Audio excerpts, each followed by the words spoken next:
नमस्कार बच्चों। लाल public school से मैं पूजा शर्मा आपकी हिंदी की अध्यापिका।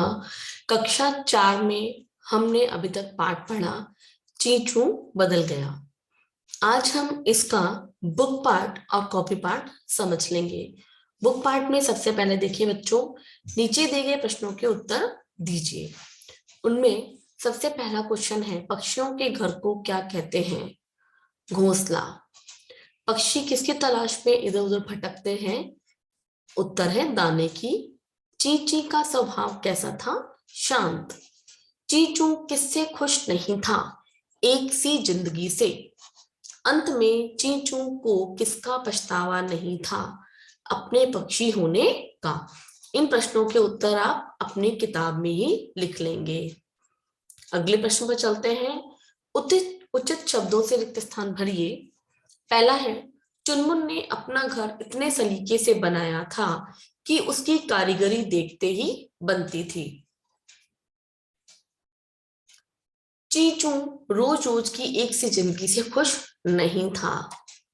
नंबर 3, हमें दूसरे के जीवन में खूबियां नजर आती हैं और अपने जीवन की छोटी छोटी कमियां भी पहाड़ जितनी बड़ी लगती हैं।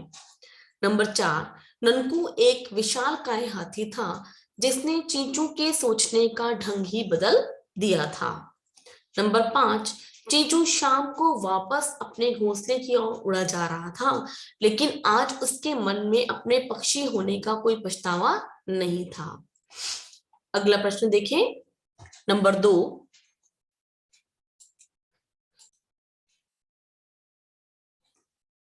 सही वाक्य पर सही का और गलत पर गलत का निशान लगाना है। चींचू रोजाना एक जैसी जिंदगी से बेहद खुश था। यह वाक्य गलत है।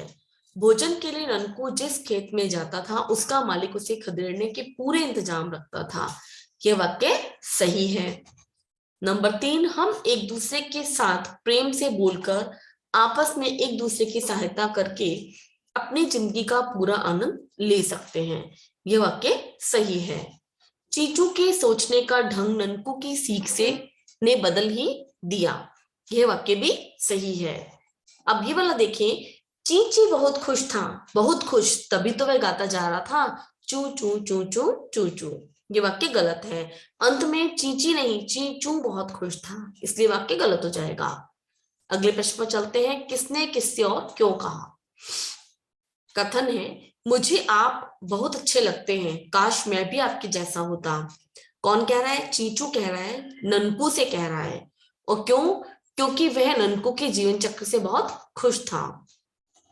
नंबर 2, तुम्हें देखकर आदमी डरता नहीं, चींचू कह रहा है। और किससे? ननकू से कहा, क्योंकि विशालकाय हाथी को देखकर सब डरते होंगे, उसे ऐसा लगता था।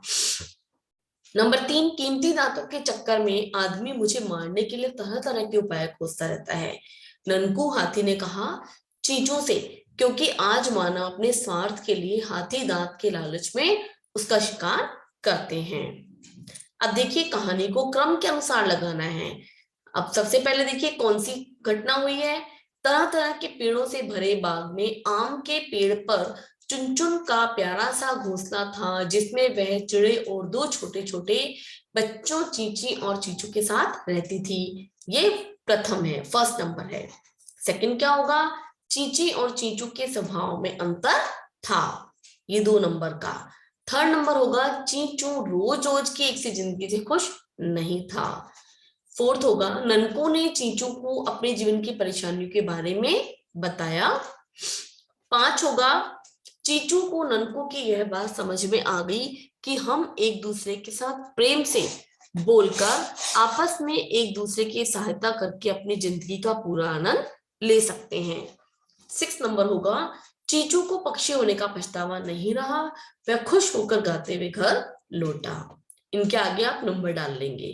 फिर ये जो प्रश्न है ये हमें बुक में मिलेंगे। अब चलते हैं अगले पेज पर। पाठ में आए संज्ञा शब्दों को छांट कर लिखना है। देखिए, यहाँ व्यक्तिवाचक, यहाँ भी जातिवाचक और यहाँ भी जातिवाचक। पहली बात तो हमें पता होना चाहिए कि संज्ञा क्या होता है। संज्ञा किसी व्यक्ति, वस्तु, स्थान, प्राणी या भाव के नाम को संज्ञा कहते हैं। इसके 3 प्रकार होते हैं। व्यक्तिवाचक संज्ञा, जिसमें किसी भी व्यक्ति, वस्तु, स्थान का नाम होगा वो क्या होगा, व्यक्तिवाचक संज्ञा। और जब पूरी जाति के बारे में बताया जाएगा तो जातिवाचक संज्ञा कहलाता है। तो इसी प्रकार हमने शब्दों को छाट कर लिखा है। चीचू नाम है, चुनमुन नाम है, ननकू यहाँ पर नाम है और चीची नाम है। बाकी सारे जातिवाचक संज्ञा के शब्द है। पक्षी बोलने पर हमें पूरी पक्षी जाति का हमें पता लगता है। चिड़िया बोलने से हमें पूरी चिड़िया जाति का पता लगता है। मनुष्य बोलने से हमें पूरी मनुष्य जाति का, माँ, हाथी, जानवर, जंगल और घोंसला। आगे चलते हैं। नीचे दिए गए शब्दों में, वाक्यों में सर्वनाम के अलावा भी कुछ अशुद्धियां हैं, उन्हें दूर करके वाक्य शुद्ध करना है। देखिए, हमारे को केवल अपनी कमियां नहीं देखनी चाहिए। यहाँ पर कुछ कमियां हैं, उन्हें हमें पूरा करना है, अशुद्धियां हैं। कैसे? जैसे मैंने लिखा उसको सही करेंगे वाक्य के अनुसार। हमें केवल अपनी कमियां नहीं देखनी चाहिए बल्कि खूबियों को भी देखना चाहिए। नंबर 2, इतने बड़े शरीर को चलाने के लिए मुझे ढेर सारा भोजन करना पड़ता है। नंबर 4, आपने मेरे सोचने का ढंग ही बदल दिया। वह गाता जा रहा था, वो नहीं आएगा, क्या आएगा, वह गाता जा रहा था, जा रहा नहीं होगा, जा रहा था। इस प्रकार हमारा बुक वर्क आप सभी को इतना कंप्लीट करना है। इसके बाद देखें, लिंग नर मादा या पुल्लिंग स्त्रीलिंग रूप लगाकर इनका न बदलना है। भेड़िया मादा भेड़िया, भालू मादा भालू, झिंगुर मादा झिंगुर, शेर शेरनी, गोरैया गौरा, कोयल नर कोयल, मछली नर मछली, गाय बैल, तितली नर तितली, कबूतर कबूतरी। ओके, इस तरीके से हमें अपना बुक वर्क कंप्लीट करना है। अब चलते हैं हम इसके कॉपी पार्ट की तरफ।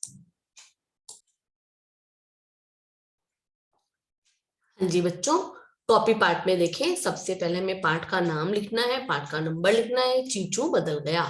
उसके बाद देखें, सबसे पहले श्रुतलेख शब्द में सुंदर, तिनकों, पत्तियों, सामान्य, घोंसले, जिंदगी, भागदौड़, विशालकाय, कठिनाइयां, परिचित, बढ़ाकर, ढंग। इसके बाद है कष्टकारक, धन्यवाद और पक्षी। ये 15 जो है श्रुतलेख शब्द आपको अपनी कॉपी में करने हैं। उसके बाद चलते हैं हम शब्दार्थ की तरफ। पहला शब्दार्थ है सलीके से, यानी अच्छे ढंग से। नंबर 2, कारीगरी, हाथ से कुछ बनाने का गुण। फिर है चिड़े, नर चिड़िया। जुगत, उपाय और तरकीब। चुग्गे, दाने। विशालकाय, बड़े शरीर वाला। पंगा, झगड़ा। कष्टकारक, कष्ट देने वाला। आनंद, मजा। ढंग, तरीका। पछतावा, पश्चाताप या गलती का एहसास। अगला प्रश्न है उचित शब्दों से रिक्त स्थान भरिए। अभी हमने बुक में भी समझा था, उसी चीज को एक बार कॉपी में समझ लेते हैं। चुनमुन ने अपना घर इतने सलीके से बनाया था कि उसकी कारीगरी देखते ही बनती थी। चींचू रोज रोज की एक सी जिंदगी से खुश नहीं था। हमें दूसरों के जीवन में खूबियां नजर आती हैं और अपने जीवन की छोटी छोटी कमियां भी पहाड़ जितनी बड़ी लगती हैं।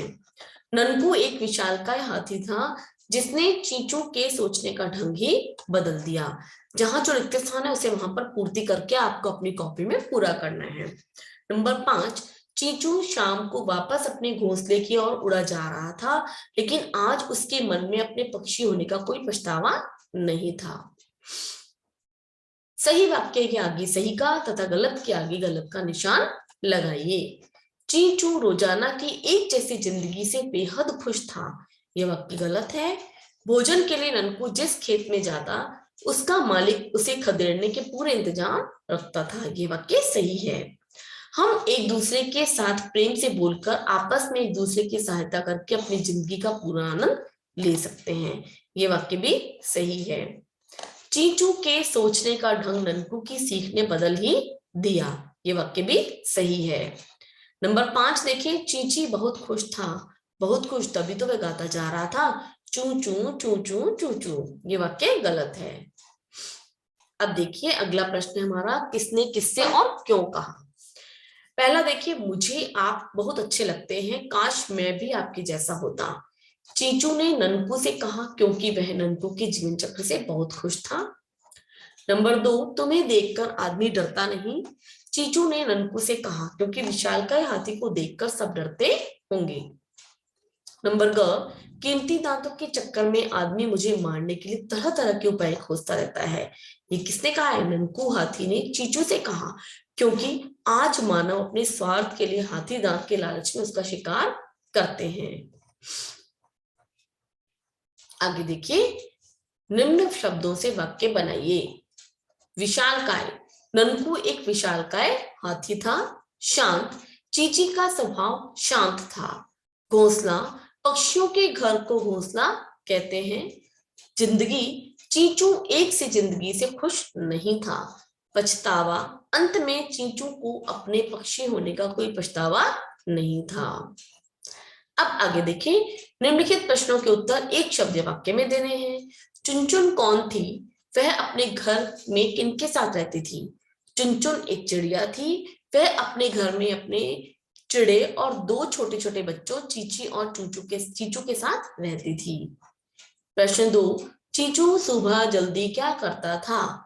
उत्तर है, चीचू सुबह जल्दी उठता था और अपने पंखों को खुली हवा में खोलकर मुंह से चींची बोलते हुए सबका मन लुभाता था। काश मैं भी आपके जैसा होता। चीचू ने ननकू से ऐसा क्यों कहा? चीचू ने ननकू से ऐसा इसलिए कहा क्योंकि उसे ऐसा लगता था कि वह तो जिस मर्जी खेत में, किसी भी खेत में घुसकर अपनी भूख मिटा सकता है और आराम करता है। नंबर 4, ननकू को अपने शरीर को चलाने के लिए कितना भोजन करना पड़ता था? उत्तर है, ननकू को अपने शरीर को चलाने के लिए ढेर सारा भोजन करना पड़ता था। प्रश्न 5, लोग हाथियों का शिकार क्यों करते हैं? उत्तर है, लोग हाथियों का शिकार इसलिए करते हैं क्योंकि हाथी दांत और उसके शरीर की खाल के कारण लोग हाथी का शिकार करते थे। अब है बड़े प्रश्न। प्रश्न 8, निम्नलिखित प्रश्नों के उत्तर 2-3 वाक्यों में दीजिए। चुनमुन के घोंसले की क्या विशेषता थी? चुनमुन के घोंसले की यह विशेषता थी कि वह बेशक छोटा था, घास फूस तिनकों से बना था, लेकिन वह बहुत सलीके से बना हुआ था। प्रश्न 2, चीची और चीचू के स्वभाव में क्या अंतर था? चीची और चीचू के स्वभाव में यह अंतर था कि चीची अपनी रोज रोज की जिंदगी से प्रसन्न था, जबकि चीचू नहीं। प्रश्न 3, ननकू ने चीचू को अपने जीवन की किन किन परेशानियों के बारे में बताया? उनमें से किन्हीं 2 के बारे में बताइए। ननकू ने चीचू को बताया कि जब वह किसी खेत के लिए घुसता है, खेत में खाने के लिए घुसता है, तो खेत का मालिक उसे खदेड़ने के पूरे इंतजाम रखता है और शरीर में कहीं खुजली होती है तो वह खुजला भी नहीं सकता। प्रश्न 4 है, ननकू की किस बात से चीचू बदल गया? जहां हमें अपने आप में परेशानियां हैं, वहीं ढेर सारी खूबियां भी हैं। हमें इन्हें बढ़ाकर एक दूसरे के साथ प्रेम से बोलकर सहायता करके अपनी जिंदगी को पूरा आनंद लेना चाहिए। यह बात सुनकर ननकू की जो है जीवन बदल गया। प्रश्न 5, इस कहानी से आपको क्या सीख मिली? इस कहानी से हमें यह सीख मिलती है कि स्वयं को कमतर, यानी हमें किसी से भी कम नहीं समझकर उसकी बजाय हमें अपने गुणों को पहचानना होगा और अपने आप को पहचानकर अपने गुणों को साबित करना होगा। इस प्रकार से हमारा आज ये पाठ समाप्त होता है। आप सभी अपनी कॉपी में इस पूरे पाठ को करके और सुंदर राइटिंग में करके आप मुझे सेंड करेंगे। ओके बच्चों, गुड बाय। आप लोग सब स्वस्थ रहें और खुश रहें। नमस्कार बच्चों।